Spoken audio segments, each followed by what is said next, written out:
안녕하세요. 저는 50대 여성이자 두 아이들의 엄마입니다. 인생 정말 재밌고 신나게 살아보고 싶었는데 어찌어찌 하다 보니 제 나이가 벌써 반백살이 넘었네요. 제 인생에는 정말 말도 꺼내기 싫은 한 남자가 있는데요. 지금도 그 생각만 하면 한숨이 절로 나올 정도로 피곤한 인간이었답니다.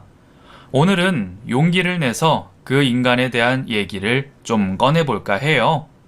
제게 어떤 일이 있었는지 지금부터 이야기를 시작해 볼게요. 여러분은 어떤 남자가 제일 싫으세요? 주변에서 이 말 저 말 다 들어보아도 저는 무책임한 남자가 제일 싫은 것 같아요. 무슨 일을 하더라도 가정을 이룬 것에 대한 책임감이 있어야 하는데 그냥 자기만 세상에서 제일 힘들다고 징징거리면서 가족들은 안중에도 없는 사람 있잖아요. 그런 사람이 바로 저희 남편이랍니다. 남편은 태어날 때부터 연약하게 자란 건지 시모 말로는 잔병치레가 많았다고 했어요. 아기 때 잔병치레 한두 번쯤 안 한 사람이 어딨나요? 마치 그걸로 자신의 아들을 합리화시키려는 듯한 시모의 말은 늘 저를 짜증나게 했습니다. 애미야, 애비는 원체 기도 약하고 몸도 약한 애야. 그러니까 네가 좀 이해하려무나. 사람이 타고난 팔자라는 게 있는 건데 그게 타고나게 약한 걸 어쩌니? 지도 어떻게든 살아보려 하는 거니까 애미 네가 좀 이해해야지. 어머님, 저도 몸 약하고 기 약해요. 누구는 이렇게 억척스럽게 살고 싶어 사는 줄 아세요? 가정을 이루고 자식을 낳았으면 책임이라는 걸 져야죠. 저도 힘들어요, 어머님. 아이고, 아주 지 남편을 못 잡아먹어서 안달이구만. 아니, 애비가 그럼 뭘 그렇게 너한테 잘못했냐? 니네 둘이 서로 죽고 못 살아서 결혼해서 애기 낳고 가정 꾸린 거 아니야? 그럼 너도 가정이라는 거 책임을 져야지. 네 남편한테만 그렇게 책임 노래를 부르면 쓰냐? 그래도 가장이 해야 할 몫이라는 게 있는 거잖아요. 안 그래요? 같은 여자로서 어머님도 잘 아실 거라 생각하는데요. 됐다. 그만해라. 남들이 들으면 아주 애비가 세상 쓸모없는 인간으로 보이겠구만. 이래서 여자를 잘 만나야 한다고 그렇게 노래를 불렀거늘. 결혼 후부터 20년 동안이나 모시고 함께 사는 시모는 늘 이런 식으로 자신의 아들 편만 들어주셨어요. 저희 남편은 외동아들로 자랐고 어렸을 때 아버지를 여의고 홀어머니와 함께 살았답니다. 시모는 저희 남편을 홀로 키우시느라 안 해본 일이 없으셨고 남편이 결혼하기 직전까지 일만 해오시던 분이었어요. 여자 혼자의 몸으로 아이를 키우고 산다는 것이 얼마나 힘든 일인 줄은 저는 누구보다 잘 알고 있기에 시모의 이런 부분은 아주 훌륭하게 생각하고 있습니다. 하지만 자식을 양육하는 데에 있어서 뭔가 잘못된 부분이 있으셨던 것 같아요. 대부분 홀어머니가 고생하며 자신을 키우는 것을 아는 자식들이라면 집안일도 돕고 자신의 짐을 덜어드리기 위해서 일도 열심히 하려고 하고 그러는 것이 보통일 텐데 남편에게는 이런 모습이 별로 없답니다. 남편은 오로지 자신 하나만 아는 사람이었거든요. 결혼 전의 일은 제가 자세히 알지는 못하지만 결혼한 후의 모습을 보면 예전에 어떻게 살아왔는지 대충 짐작이 가잖아요. 일단 힘든 일은 다 제쳐두고 쉬운 것만 찾아 하는 사람이에요. 저희 남편은 힘들고 어렵고 뭔가 불편한 일이 생기면 민기적 미루다가 결국 그 자리에서 회피한다거나 저나 시모에게 도움을 요청하는 스타일이죠. 회사 일도 마찬가지예요. 무언가 회사에서 힘들거나 안 좋은 일이 생기면 그대로 얼른 그만두고 싶다는 말을 밥 먹듯이 했고 실제로 몇 번이나 회사를 옮겼답니다. 어쩌다 제가 그런 인간을 좋아하게 되었는지 지금 생각해도 이해가 되지 않네요. 저도 워낙에 친정이 없는 집안이라 일찍부터 타지에 나와서 일을 하며 생활비를 보내드렸고, 그런 와중에 남편을 만나게 되었었습니다. 20대 중반이 넘어 후반이 되어 만난 이 남자에게 저도 모르게 기대고 싶은 마음이 생겼던 것 같아요. 워낙에 독립적이고 생활력 강하게 살아가던 제가 그때 눈이 어떻게 뒤집혔는지 의지하고 싶었다니까요. 한 6개월 만에 결혼 날짜를 잡았고 시모와 남편이 함께 살고 있는 이 집에 제가 들어와서 살게 된 것이랍니다. 결혼하기 전에는 둘 다 직장에 다니고 있었고 열심히 돈을 모으면서 저축하고 살면 분명히 머지않아 괜찮은 미래가 올 것이라고 생각했어요. 집도 이사하고 자동차도 사고 남들처럼 맛있는 음식도 먹으러 다니면서요. 더군다나 시모 역시 나이가 아주 많지는 않으셨고 그 당시에도 일을 하고 계셨기에 솔직히 세 사람이 벌어서 저축하면 금방 돈이 모일 것이라는 생각도 했었답니다. 데이트 비용이 아까워서 멋진 다방 같은 곳도 마다하고 자판기 커피를 마시던 제가 남편에게 한 말이 아직도 잊혀지지가 않네요. 나는 당신만 있으면 돼. 내가 평생 이렇게 누군가한테 의지하고 기대고 싶은 마음이 든 건 처음이거든. 당신이 그런 존재야. 지금 이 자판기 커피도 나는 세상 그 어떤 비싼 커피보다도 맛있어. 와, 당신은 진짜 세상에 하나밖에 없는 여자인 것 같아. 진짜 멋지다. 너무 멋있는 여자야. 나도 당신한테 의지하고 기댈 거야. 우리 서로 의지하면서 평생 행복하게 살아보자. 그럼 남자도 힘들면 기댈 수 있지. 자기 힘들면 나한테 기대. 나도 당신한테 든든한 사람이 되어줄 거야. 이 말이 발단이 되었는지 건뜻하면 남편은 결혼 이후에도 이 말을 계속해서 떠들어댔었답니다. 평범한 직장에 다니고 있던 남편은 결혼한 지 4개월 만에 회사를 그만두었어요. 회사 사장과 부장이 짜고 자기를 모략한다는 둥, 회사를 자기들 마음대로 조정하려고 한다는 둥 하면서 말이죠. 자신은 그런 곳에서 도저히 일을 못하겠다는 핑계를 대면서 제게 한마디 상의도 없이 쉽게 일을 그만두었습니다. 여보, 그래도 이렇게 갑자기 그만두면 어떡해요? 당장에 적금 들어갈 돈도 있고 그런데. 당신이 나만 있으면 된다고 했잖아. 내가 이렇게 힘든데 그럼 억지로 계속 다녀야 돼? 그럼 내가 억지로 참고 다니다가 앞으로 병이라도 얻고 그러면 어떡하려고? 그래도 괜찮아? 아니, 그런 말이 아니고. 그래, 여보. 열심히 일했으니까 앞으로 조금 쉬면서 새로운 일자리를 찾아보자. 당신은 분명히 잘할 수 있을 거야. 당분간은 내가 몸과 마음이 너무 힘들어서 좀 쉬어야 될 것 같아. 그래서 말인데 내 친구가 낚시를 같이 가자고 하더라고. 한 달 정도 같이 갔다 올까 하는데 괜찮지? 이 정도는 할 수 있잖아, 나도. 한 달? 그렇게 오래 갈 줄은 몰랐네. 우리 아직 신혼이고 집에 그럼 어머님이랑 나만 있는데. 그게 뭐 어때서? 우리 엄마 굉장히 편한 사람이야. 당신 편하게 해줄 거니까 걱정하지 마. 말도 없이 일을 그만둔 남편은 뻔뻔하게도 한 달 동안이나 친구와 여행을 다녀온다고 하더라고요.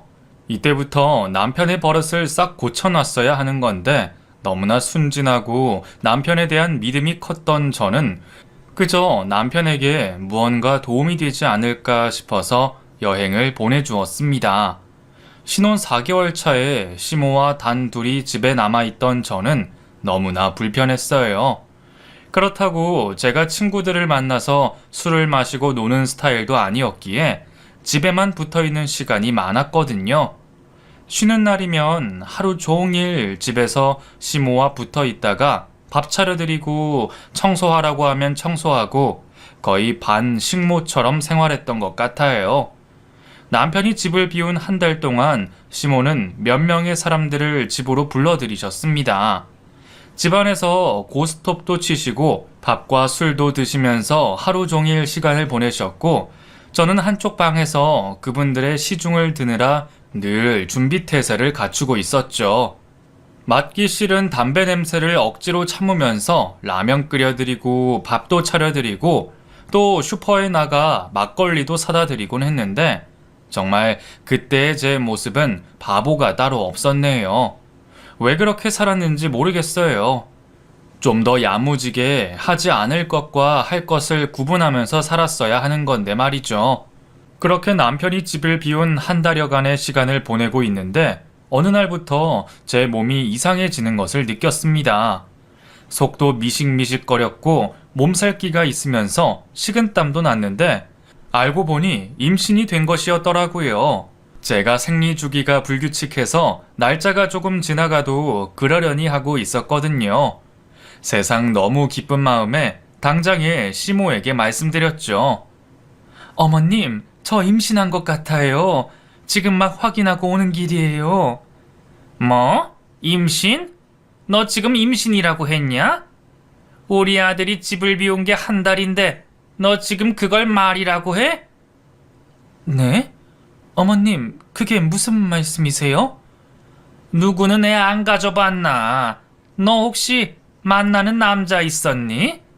이런 앙큼한 년 같으니라고. 아주 얌전한 고양이가 부뚜막에 먼저 올라간다더니 네가 딱 그런 모양새구만.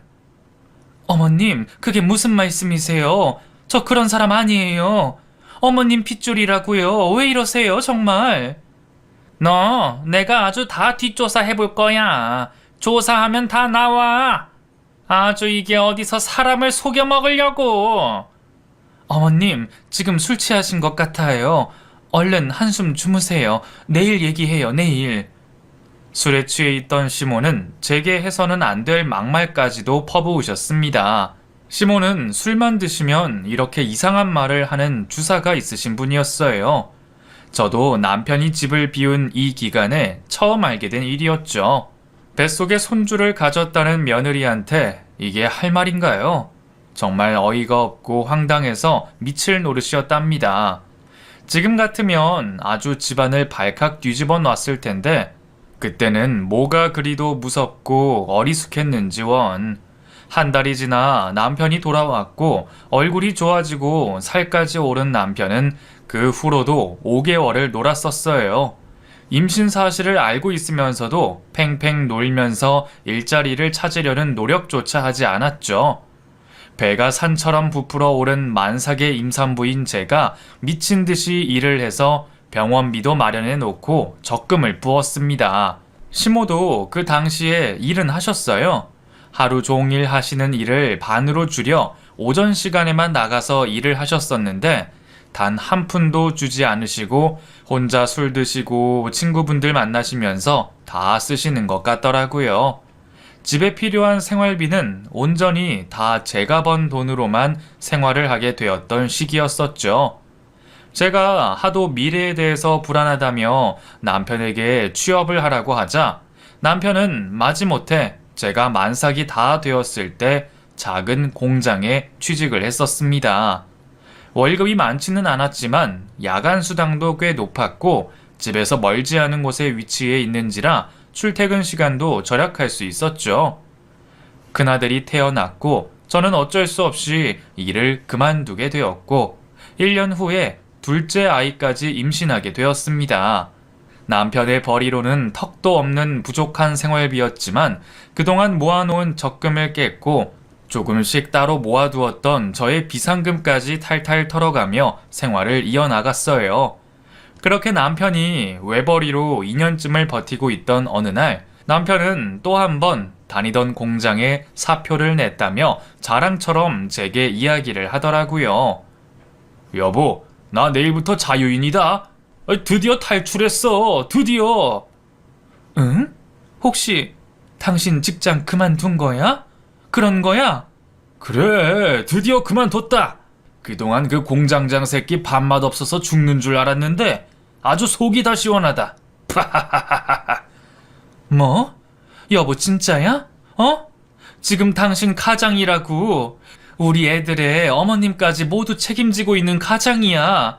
어떻게 한마디 상의도 없이 이런 일을 할 수가 있어? 당장 우리 뭐 먹고 살라고? 아니, 당신 언제는 힘들면 기대라며. 아니, 당신한테 기대라고 했잖아. 나 힘들어. 힘들어서 기대려고 하는 건데 이제 와서 모른 척 하기야? 아니, 그러니까 그때 그렇게 얘기해놓고 지금 얼마나 지났다고 이러냐? 사람이 어쩜 돈밖에 모르고 내가 힘든 건 안중에도 없고. 당신 원래 이런 사람이었어? 어?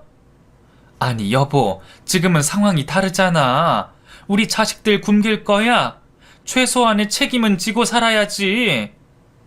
황당한 남편의 태도에 저는 할 말을 잃었고, 그날 저희는 결혼 이후 가장 크게 싸웠던 것 같아요.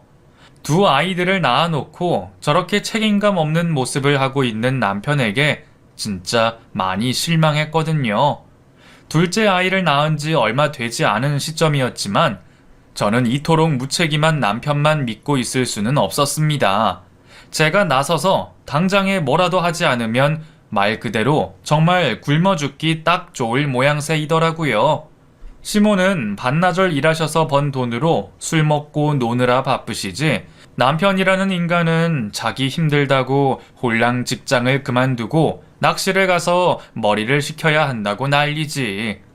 정말 가족들의 생계에 대해서는 하나도 걱정을 하지 않는 사람들 속에서 저 혼자 고군분투해야만 했습니다. 저는 예전에 다니던 직장에 다시 전화를 했어요.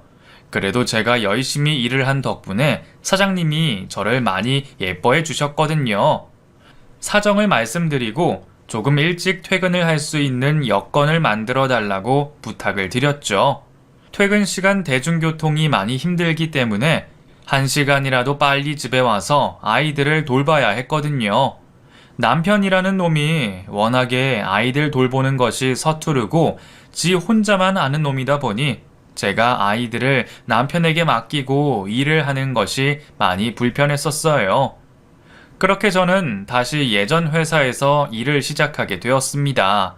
새벽 5시에 일어나 아이들 먹일 모유를 유축해서 넣어두고 아침 준비를 해놓고 출근을 했고, 저녁에는 오자마자 또 아이들에게 젖을 물리고 밥을 차리고 빨래 청소까지 했어요. 도무지 손 하나 꿈쩍하지 않으려는 남편 때문에 제 몸은 만신창이가 되어가고 있었습니다. 더군다나 두 아이를 낳고 온전하게 산후조리도 하지 못했던 터라 손목도 시큰거리고 무릎도 아프고 온몸이 쑤셔오기도 했어요. 이럴 때 좀 시모가 도움을 주면 얼마나 좋을까 싶지만 시모는 자기도 일을 한다면서 나몰라라 하고 손주들을 내팽개쳐 두고 밥 먹은 설거지조차 하지 않으시는 분이었습니다. 그야말로 집은 난장판이었어요. 아침에 제가 출근할 때에도 남편은 아무리 깨워도 일어나지 않았고 먼저 일어난 첫째 아이 때문에 회사에 늦은 적이 한두 번도 아니었죠. 더욱이 아이들을 놔둔 채로 혼자 낮잠을 자고 있던 남편 때문에 첫째 아이의 팔에 화상 자국까지 생긴 적도 있었어요. 이 시기에는 아이들이 잠을 자지 않는 이상 한시라도 눈을 떼어서는 안 되는데 남편은 점심을 먹으며 혼자 낮술을 마셨더군요. 그것도 자기 친구를 집으로 데려와서요. 둘이 술을 퍼마시고 낮잠을 자는 사이에 첫째 아이가 냄비에 팔을 대었었나 봐요. 그나마 그 정도이니 망정이지 뜨거운 냄비가 얼굴로 쏟아졌다면 어떻게 됐을지 상상도 하기 무섭습니다. 취직할 생각도 없고 뭔가 가정을 위해 일을 해야겠다고 생각하는 것도 없이 하루하루 무기력한 삶을 보내고 있는 남편이 저는 서서히 꼴보기 싫어지더라고요. 정이 떨어진다고 해야 하나 그런 심정이었습니다. 그러면서 어찌나 또 밤마다 제게 들이대는지 아주 오만정이 뚝뚝 떨어져 갔어요. 몇 년을 그렇게 저는 미친 듯이 일만 했던 것 같아요. 시모에게 사정사정해서 아이들을 보는 것을 도와달라고 했고 용돈까지 드렸습니다. 그래도 남편보다 아이를 키워보신 시모에게 도움을 받는 것이 더 나을 것 같아서요. 아이를 시모와 남편에게 맡기면서 있었던 이런저런 일들을 얘기하자면 아주 끝도 없을 것 같아요. 동네 놀이터에서 다른 아줌마들이랑 싸운 것은 물론이고 애가 장염에 걸리고 머리에 이까지 생기는 일도 있었습니다. 제가 한 푼이라도 더 벌어보겠다고 회사에서 야근하고 억척같이 사는 동안 아이들이 많이 방치되어 있었던 것 같아서 너무나 미안한 마음뿐이었어요. 그렇게 아이들이 자라서 어느새 초등학교에 다니게 되었고 그나마 손이 덜 가는 나이로 성장했습니다. 그래도 인성이 어찌나 바르고 착한지 제게 손편지까지 쓰면서 고맙다고 말을 하는 아이들이었어요. 엄마, 이거 내가 산 거야. 엄마 좋아하는 초콜릿. 어머나 세상에, 이거 우리 아들이 산 거라고? 돈이 어디서 나서 샀어? 응? 엄마 이거 너무 좋아하는데. 엄마가 저번에 준 용돈 안 쓰고 모았다가 산 거야. 엄마 맨날 일하고 힘든 것 같아서 이거 먹고 힘내라고. 아이고 우리 아들, 세상에서 제일 멋진 우리 아들. 엄마가 우리 아들들 때문에 이렇게 열심히 일하는 거야. 알지? 응, 알아. 근데 왜 아빠는 일을 안 해? 친구들 아빠는 다 일하고 바빠서 집에 늦게 들어오신다는데. 우리 아빠는 왜 맨날 술만 마시고 일도 안 하고 친구들이랑 놀아? 엄마만 일하잖아. 그게 있잖아. 아빠가 다른 일을 하시려고 알아보는 중이라서 그래. 더 좋은 일, 더 돈 많이 버는 일을 하는 게 앞으로 나을 것 같아서 열심히 알아보시는 거야. 그러니까 엄마만 일한다고 생각하지 마. 알았지? 아이들은 어느새 자라서 아빠의 모습이 평범하지 않다는 것을 눈치채고 있었죠. 아들 둘이 그런 얘기를 해대니 남편은 자존심이 좀 상했었나 봐요. 아들들을 막 혼내더니만 갑자기 어디에 취직을 했다고 하면서 고깃집에 숯불을 피우는 일을 한다고 하더군요. 야, 이 아빠도 일한다. 알았냐? 이놈의 자식들, 아빠가 얼마나 돈 잘 버는지 봐라. 니네 엄마보다 훨씬 잘 벌 거야. 아빠, 진짜? 와, 우리 아빠 돈 많이 버는 사람이었구나. 그럼. 아빠가 또 한다면 하는 사람이거든. 몇 년 만에 처음으로 일을 시작하게 된 남편은 잠시 설레는 모습을 보이긴 했으나 몇 개월 지나지 않아 일이 너무 위험하다며 다시 한번 그만두게 되었어요. 그 후로도 짜장면집 배달일, 식당 서빙일 등을 했으나 얼마 되지 않아 그만두기 일쑤였습니다. 하도 일을 쉽게 그만두어 버리니 저는 애초에 기대 같은 것도 하지 않게 되더라고요. 생활비는커녕 그 시기에 얼마나 술을 퍼마시고 쉬는 날에 놀러들 가서 돈을 써대는지 차라리 집에서 조용히 처박혀 있는 게 더 낫다는 생각까지 하게 되었습니다. 그 후로도 부품 조립 공장, 냉동 창고 등에서 알바를 하며 지내던 남편이 몇 년 후 잔뜩 상기된 얼굴로 제게 사업을 시작해 보겠다는 말을 하더군요. 자기야, 나 사업 한번 해보려고. 사업? 당신이 무슨 사업? 사업은 아무나 하는 줄 알아? 아무나 못하니까 나 같은 사람이 하는 거야. 나 남의 밑에서는 죽어도 일 못하겠어. 아이 그래봐야 코딱지만한 월급 받아서 언제 집 사고 그러냐. 나는 사업 체질인가 봐. 아이 당신도 봤잖아. 남의 밑에서 일 절대 못하는 거. 아니 여보, 사업은 뭐 날로 해?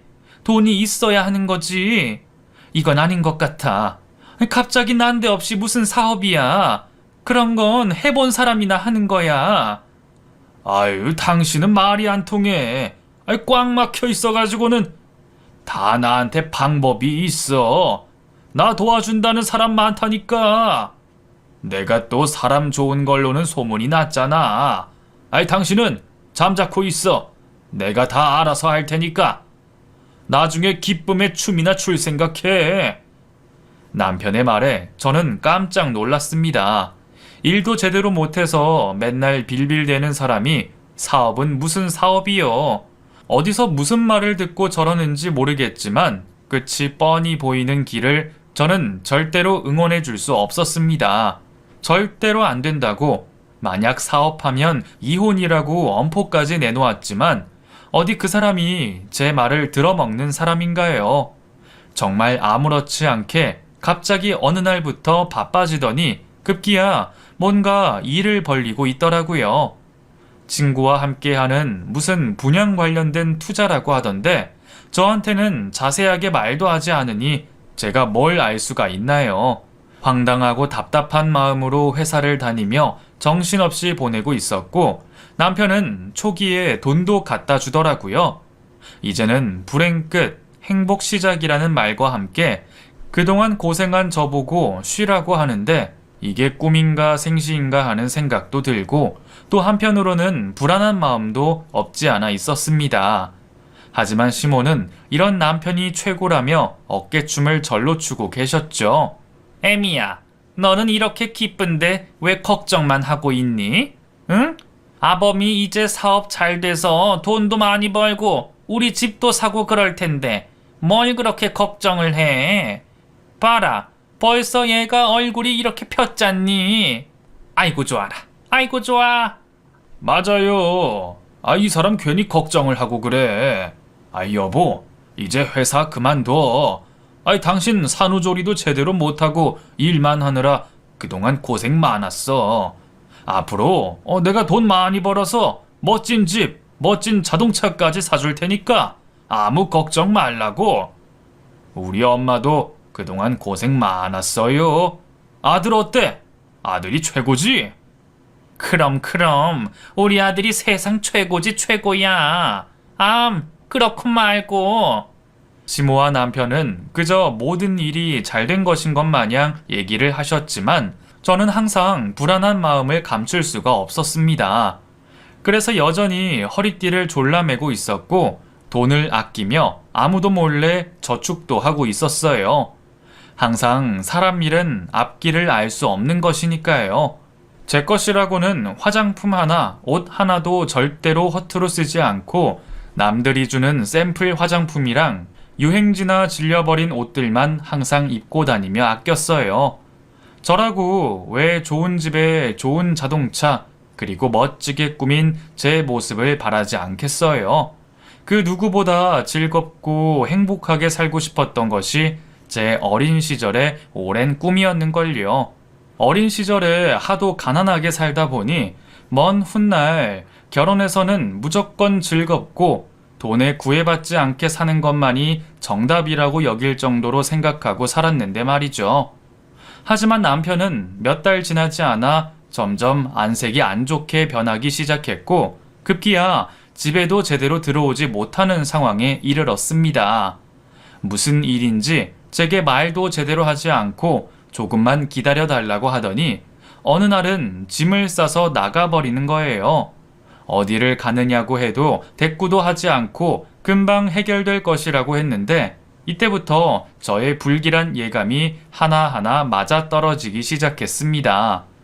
시모와 저 그리고 아이들만 생활하던 집에 낯선 사람들이 찾아왔고 압류 통지서라는 우편물도 집에 날라왔습니다.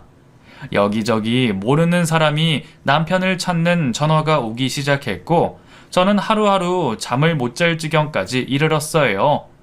도대체 얼마를 빚을 진 건지 사람들은 남편을 찾기만 하면 가만두지 않는다고 난리가 났었습니다. 너무 답답해서 미쳐버릴 것 같더라고요. 아무 설명도 없이 자기 혼자 살겠다고 어디론가 짐을 싸서 나가버린 남편이 찢어 죽일 만큼 미웠고 아이들이 받을 상처를 생각하니 부모로서 자격이 없는 것 같다는 죄책감 때문에 너무나 힘이 들었습니다. 어떻게든 이 상황을 해결하려고 하지 않고 회피만 하는 남편 때문에 제가 대신 빚쟁이들한테 시달려야 했어요. 어쩔 수 없이 저는 그동안 조금씩 모아둔 돈과 집을 장만하려고 들었던 청약저축까지 해약하면서 조금의 빚을 갚았고 시모와 아이들과 함께 단칸방으로 이사를 가게 되었습니다. 그나마 갖고 있던 것이 집밖에 없었기에 제가 할 수 있는 일은 그것뿐이었거든요. 그 와중에도 남편이라는 놈은 나타나지 않았고 연락조차 되지 않았습니다. 마음속으로 쌍욕을 하고 원수라고 생각하며 하루하루를 버텼던 것 같아요. 매월 버는 월급의 반 정도를 빚 갚는 데에 쓰느라 자식들한테 제대로 교육도 못 시켜준 제가 너무 미안해서 하루도 눈물을 안 흘린 적이 없었습니다. 경찰서에 가서 실종 신고라도 해야 할까 싶은 마음을 갖고 있던 어느 날 남편에게서 전화가 왔어요. 여보, 나야. 당신, 지금 어쩌자는 거야? 도대체 무슨 일이야? 아니, 사람이 어떻게 이렇게 가정을 내깔려 두고 그러니? 아니, 당신 진짜 뭐 하는 사람이야? 자, 흥분하지 말고 잠깐만 내 말 좀 들어봐. 그게 있잖아. 같이 하는 친구놈이 내 돈을 들고 날라버렸지 뭐야. 그래서 내가 그놈 찾으려고 하다가 어디 좀 다치고 그래서 눈을 떠보니까 병원이었고 아무튼 나도 설명하기가 힘들어. 뭐? 이게 도대체 무슨 말이야? 나는 지금 당신이 하는 말 하나도 이해가 안 돼. 당신 처자식은 먹고 살 길이 어려워서 집까지 팔고 단칸방에 들어앉았는데 당신은 어떻게 이럴 수가 있냐? 그러게, 엄마한테 들었어. 미안해. 내가 금방 해결하고. 어머님한테 들었다고?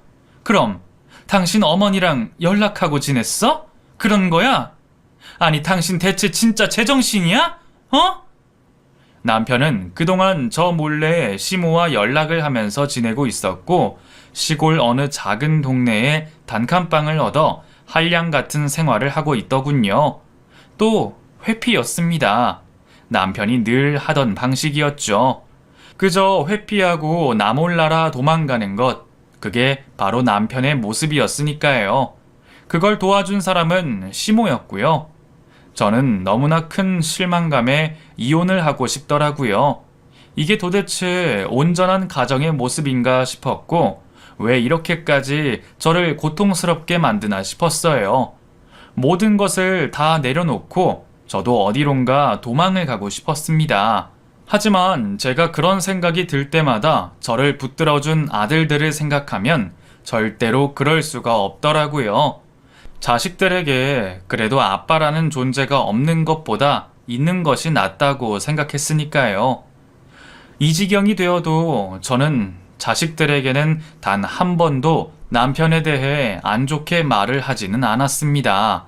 그저 가족들을 위해서 일을 하다가 그렇게 된 것이고 좀 더 나은 미래를 위해 고군분투한 아버지의 모습이라는 말을 해주었죠. 시모와 남편 모두에게 너무나 큰 천둥번개를 맞은 저는 한동안 말을 거의 하지 않고 지낼 정도였습니다. 너무나 큰 충격에 아무것도 흥이 나지 않았죠.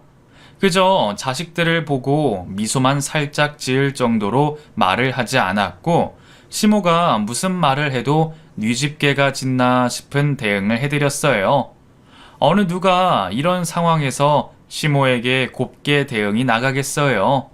그나마 한 집에서 같이 살고 있는 것만 해도 다행이죠. 자신이 벌려놓은 빚을 나 몰라라 하고 혼자 지방에 가서 편안하게 생활하고 있는 남편에게 당장이라도 달려가서 몽둥이로 패주고 싶은 마음을 억누르며 하루하루를 보냈습니다. 그래도 지 자식과 엄마는 걱정이 되었는지 몇 달에 한 번쯤은 집에 오기도 하더군요. 저는 뼈가 빠져라 고생하고 있는데 얼굴에 기름기가 번지르르하게 피부가 좋아지고 좋은 냄새까지 풍기고 온 남편을 보자니 속에서 화딱지가 나서 견딜 수가 없었습니다. 또 어디서 났는지 오래된 중고차 하나를 끌고 왔는데 도대체 이 돈들은 다 어디서 난 건지 의심스럽더라고요. 당신 어떻게라도 책임을 져야 할 거 아니야. 언제까지 이런 식으로 도망다니면서 살 건데. 나랑 애들은 평생 당신이 벌려놓은 거 갚으면서 고통받고 살아야 되는 거야? 아니, 그게 아니라 내가 다 해결할 거야. 조금만 기다려줘. 내가 당신한테 피해 안 주려고 따로 나와 있는 거라고. 내가 같이 집에 있어봐. 그 빚쟁이들 쫓아오고 쌩 난리를 피우니까 이러는 거 아니야. 내가 그 나쁜 놈 곧 찾아낼 거고 그 놈만 찾으면 다 해결돼. 응? 여보, 그러니까 조금만 더 기다려주라. 제발 부탁해. 내가 당신 말고 어디다 이런 부탁을 하겠니? 나는 이렇게 미친 듯이 일하면서 빚 갚고 애들 키우고 있는데 당신은 이 차는 뭐고 얼굴은 왜 이렇게 번들번들거려? 혼자 살면서 뭐 이렇게 잘 챙겨 먹고 잘 챙겨 바르고 있는 거야? 내 꼴은 이렇게 거짓꼴인데. 당신이 왜 거짓꼴이야? 내 눈에는 세상에서 가장 아름다운 여자로 보이는걸. 절대 그런 생각하지 마. 알았지? 난 당신이 세상 그 누구보다 가장 예뻐. 말 같지도 않은 소리를 해대며 저를 현혹시킨 남편은 그 후로도 몇 달에 한 번씩 집에 들락날락거리며 그때마다 제게 조금의 용돈과 반찬을 부탁했습니다. 그래도 미워도 애들 아빠이니 저는 바보같이 그 사람을 위해서 해주었어요. 어찌됐건 이 세상에서 그 인간과 끝나기 전까지는 제가 할 몫은 해야 한다고 생각했고 아이들에게도 그런 모습을 보여주어야 안정감을 느낄 수 있을 것 같았거든요. 그런데 그 남편이라는 작자는 정말 인간 이하의 모습을 제게 안겨주었습니다. 몇 년이 지난 후 자기가 암에 걸렸다고 하면서 울며 불며 집으로 올라왔더라고요. 온 가족은 남편의 이야기를 듣고 모두 울며 앞으로 남편의 병을 위해서 모든 것을 다 하자는 한마음을 가졌고 저는 그때부터 암에 좋다는 음식부터 책까지 모든 것을 섭렵하며 집중했습니다. 항암 치료와 수술을 한 후에도 식생활도 많이 바꾸어야 하고 무엇보다 스트레스가 안 좋다고 하길래 최대한 남편에게 짐을 지어주지 않게 하자고 속으로 얼마나 다짐을 했는지 몰라요. 남편은 항암 치료를 위해서 병원에 다니기 시작했고 저 역시 회사 일 때문에 매번은 가지 못했지만 그래도 최대한 시간을 내서 남편의 병원에 들렸습니다. 그런데 남편은 제가 병원비를 보내줄 때는 그렇게 좋아하더니 병원에 들를 때마다 뭔가 불안한 모습을 보이더라고요. 집에 최대한 빨리 가라고 하고 누군가에게 계속 핸드폰 메시지를 보내는 듯한 모습도 보였습니다. 그래도 저는 아픈 남편을 위해서 최대한 제가 가진 모든 것을 다 해주고 싶은 마음에 이것저것 많은 노력을 했어요. 앞으로 일어날 일에 대해서는 전혀 상상도 하지 못한 채로요. 그날도 어김없이 남편의 암 수술을 앞두고 이것저것 필요한 것들을 준비해서 병원으로 갔는데 글쎄 거기에 떡하니 웬 야시시한 여자가 남편 곁에 있는 겁니다. 어리둥절한 표정을 짓고 제가 남편 앞에 가만히 서 있으니 그 여자가 저를 보고 남편에게 묻더군요. 자기야, 저 아줌마 누구야? 누군데 여기 서서 쳐다봐? 너무 어이가 없고 기가 막혀서 헛웃음만 나오더라고요. 이제 하다 이런 짓까지 할 줄은 상상도 못했거든요. 그쪽은 그럼 누구세요? 어머 세상에, 아줌마 말하는 꼬라지가 아주 웃기네. 지금 수술 앞두고 정신 사나우니까 당장 나가요. 내가 누구든지 말든지 상관할 거 없잖아요. 야, 이런 찌질이야. 이제 하다 이런 짓까지 하고 다녔니? 이런 미친놈 같으니라고. 내가 미쳤지, 내가 미쳤어. 이런 쓰레기를 믿고 빚 갚아주고 챙겨준 내가 미쳤지. 아이고, 속이 다 후련하다. 니들 이러고 잘 살아봐 어디. 그림 좋다 아주. 그 대신 앞으로 병원비랑 니 늙은 엄마까지 다 니들이 알아서 해라. 뭐라고? 당신 이 남자 와이프야? 아이고, 꼬라지를 보아하니 남편이 바람 안 나고 못 버티게도 생겼네. 어쩜 여자가 저렇게 구질구질하게 하고 다니냐? 자기야, 자기가 나한테 반한 이유를 알겠어. 능력도 있는 자기가 저런 여자랑 어떻게 여태 버텼냐? 오호라, 능력 있는 남자라? 그래, 능력 많지.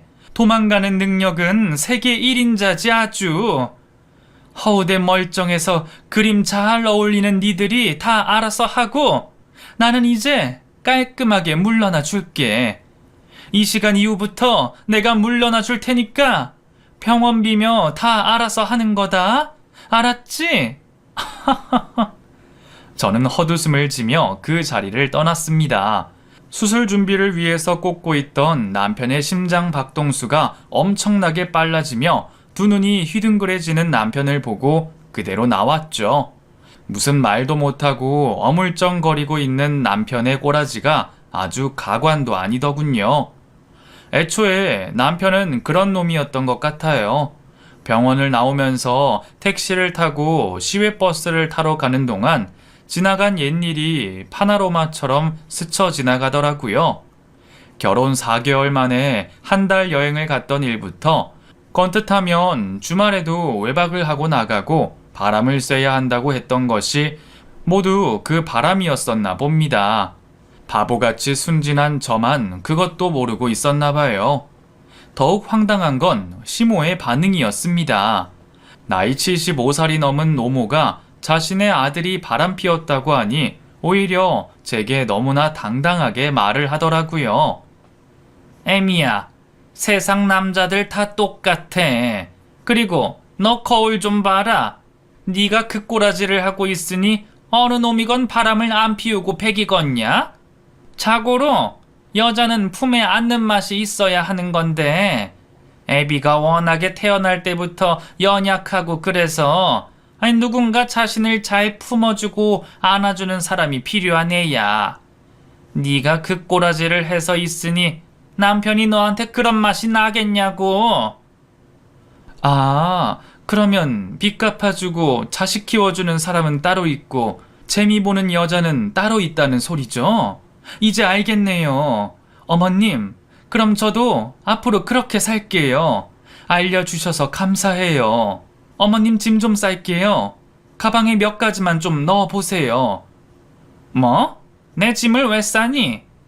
그년 놈들한테 가셔서 행복하게 오래오래 사세요. 저도 좀 재미 좀 보려고요. 어머님이 방금 알려주셨잖아요. 저도 누군가한테 기대고 행복하고 즐겁게 좀 살고 싶거든요. 그 대신 아시죠? 애들 아빠 병원비랑 이런 거 재미 보는 년하고 다 해결해야 하신다는 거. 저희 이 집으로 이사 올 때 제가 모아둔 돈으로 방 얻은 거 아시죠? 어머님 잘난 아들내미 덕분에 맨날 그지같이 살았는데 이제 아주 홀가분하네요. 저 혼자 벌어서 충분히 내 아들들 행복하게 키울 수 있어요. 뭐가 어째? 애미 너 어떻게 나한테 그럴 수가 있니? 어떻게 그럴 수가 있다뇨? 그건 제가 하고 싶은 말이에요. 저 앞으로 재밌고 즐겁게 살 테니까 어머님도 그 야시시한 년이랑 재밌고 즐겁게 사세요. 얼른 짐 싸세요. 지금 당장 입을 것만 넣으시고 그 예쁜 년한테 사달라고 하셔도 될 것 같은데 이것만 넣으시죠. 저는 그 즉시 콜택시라는 것을 불렀습니다. 그리고는 시모를 억지로 방에서 일으켜 짐을 챙겨 택시에 태워버렸어요. 팔을 놓으라고 안간힘을 쓰시며 저를 밀쳐내긴 했지만 그래도 어디 늙은 노인한테 제가 지겠어요?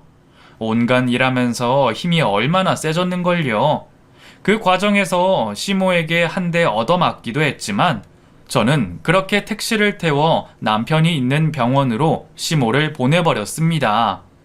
아주 노인네가 얼마나 힘이 세던지 한바탕 소란을 피운 후 팔이 다 쑤시더라고요. 안 가겠다고 버티시면서 저랑 실갱이를 했는데 아마도 그때 평소에 쓰지 않는 힘을 썼던 것 같네요. 어쩌다 이 지경이 되어버린 건지 모르겠습니다. 시모까지 그곳으로 보내버리고 나서 저는 그냥 너무나 다 후련할 줄만 알았는데 눈물이 왈칵 쏟아지더군요. 그동안 바보같이 살아왔던 제 자신이 너무 불쌍하기도 하고 결국 이 꼴까지 보고 나서야 정신을 차린 세월이 야속하기도 하고 여러 가지 복잡한 감정들이 얽혀 있던 것 같아요. 몇 시간이 지난 후 남편이라는 놈이 병원에서 전화를 했더라고요. 자기가 다 잘못했고 너무 미안하다고 하면서 제발 병원비를 좀 보태주면 안 되겠느냐고 하더군요. 무릎 꿇고 당장 빌어도 모자를 판국에 자기 살겠다고 이 상황에 돈을 구걸하는 남편을 보니 암이고 뭐고 그냥 콱 싸대기라도 날려주고 싶은 심정이었습니다. 저기 여보, 진짜 오해야. 병원에서 당신이 본 거 그게 다가 아니야. 그 여자가 있잖아. 이 동네에서 유명한 다방 마담인데 말이야. 아니 그년이 나 좋다고 혼자 쫓아다닌 거라니까. 당신이 본 게 전부가 아니야. 알았지? 그러니까 오해하지 말라고 전화한 거야. 그리고 저기 당신이 모아둔 내 병원비 말인데 그거는 줄 거지? 응? 참나 어이가 없어서 여태껏 수많은 날들을 그렇게 밖에서 외박을 하면서 뭐하고 지냈니? 나 당신이 온전하게 나만 바라봤다는 거 절대로 믿을 수가 없어. 사람의 믿음이라는 게 그렇게 쉽게 생기고 쉽게 없어지고 하는 게 아니잖아. 그동안 나한테 한 행동을 보아하니 그림이 딱 나온다. 안 봐도 비디오야. 그 타방 마담인지 뭐신지 그 여자랑 행복하게 잘 살아. 아주 그림이 좋더라. 당신 얼굴이 왜 그렇게 번지르르 해졌는지 이제야 알겠더라고. 그 여자 사랑 듬뿍 먹고 살았나 봐. 더 이상 나 힘들게 하지 마. 나도 이제 편하게 살고 싶어. 여보? 아니야, 그 오해라니까. 나 정말 결백해. 그 여자가 일방적으로 나 좋다고 거의 스토커처럼 쫓아다닌 거라니까. 제발 여보. 그 애들을 생각해서라도 제발. 애들 생각해서 이제 끝이야. 영원히 끝. 그동안은 애들 때문에 겨우겨우 참고 있었는데 이제는 아니야. 애들도 클 만큼 컸고 나도 할 만큼 했다고. 언제까지 내 등골 빼먹을 거야, 이놈의 인간아. 나 이제 더 이상 바보가 아니야. 그년이랑 평생 행복하게 살아. 이혼 서류는 내가 정리 다 해서 바로 접수할 거니까 그리 알고. 남편과의 통화를 그렇게 끝내고 저는 아이들과 함께 이사를 갔습니다. 작지만 저희만의 오붓한 공간으로 옮겨서 새로운 마음으로 새 출발을 했고 이혼은 잘 진행이 되었죠. 남편과 이혼을 하고 나니 남편의 빚이나 생활비가 하나도 들어가지 않자 오히려 아이들과 저 셋이 지내는 데에 여유가 생기더라고요. 그동안 얼마나 제가 많은 돈을 갚으며 살았는지 짐작이 되었습니다. 이혼을 하는 과정에서 시모에게 전화가 와서 쌍욕도 듣고 남편이 사정사정을 하면서 동정심에 호소도 했지만 저는 눈 하나 깜빡하지 않고 저만의 길을 갔어요. 아이들에게도 잘 알아듣게 설명을 해주었고요. 전화번호와 집 주소 모두가 바뀌어 버렸기에 더 이상 남편과 시모는 제게 연락할 방법도 없었습니다. 예전 직장으로 몇 번 전화가 왔다는 말을 듣긴 했지만 이제는 새로운 곳에서 새로운 직장까지 얻었기에 더 이상 그 사람들로 하여금 불합리한 일을 당할 일도 없게 되었죠. 결혼해서 이혼할 때까지 아이들 빼고는 단 한순간도 행복하고 즐거웠던 적이 없던 저는 이제서야 마음의 여유가 생긴 것 같습니다. 여러 모임도 나가고 봉사도 다니면서 아주 많이 행복하게 지내고 있어요. 앞으로 남은 인생은 이렇게 재미나고 즐겁게 살아가고 싶네요. 이상으로 제 이야기를 마치겠습니다. 끝까지 들어주셔서 감사드려요.